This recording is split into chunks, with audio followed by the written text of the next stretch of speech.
Welcome back another video. Viewers, আশা করি সবাই ভালো আছেন। আজকে কিছু গুরুত্বপূর্ণ নিউজ আপনাদের সাথে শেয়ার করব। তো আজকে এখানে নিউজ পেপারের অনেকগুলো বাংলাদেশে যতগুলো নিউজ পেপার আছে এগুলো এখানে দেওয়া রয়েছে।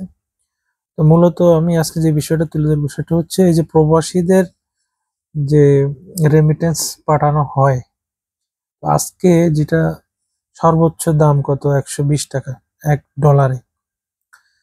তো এই বিষয়টা এখানে নিউজে আসছে। এখানে সবচেয়ে আরো কিছু হেডলাইন করা হয়েছে। ফেনীতে ত্রাণ দিয়ে ফেরার পথে দুর্ঘটনা, আহত 9। তবে সবচেয়ে আলোচনা মানে মূলত যে বিষয়টা নিয়ে সেটা হচ্ছে তারেক রহমান, তিনি যেটা বলছে যে আগামী নির্বাচন হবে ইতিহাসের অন্যতম কঠিন পরীক্ষা। তারেক রহমান, তো ফখরুল ইসলাম আলমগীরের কিছু বক্তব্য এখানে আছে, সেগুলো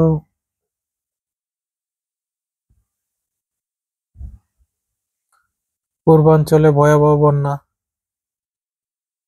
বড় ফেনী নদীতে বন্যায় মৃতের সংখ্যা বেড়ে দাঁড়িয়েছে 54 জন। 54 জন ব্যক্তি প্রাণ দিয়েছে। তো এখানে আরো অনেক নিউজ পেপার রয়েছে, বাংলাদেশ প্রতিদিন,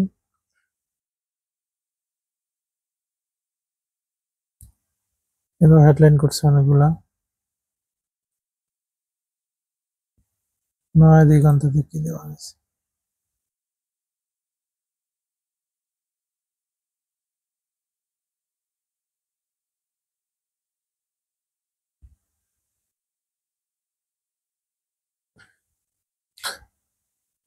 মির্জা ফখরুল সাহেব এখন দেখি ইদানিং অনেক বক্তব্য দিচ্ছে।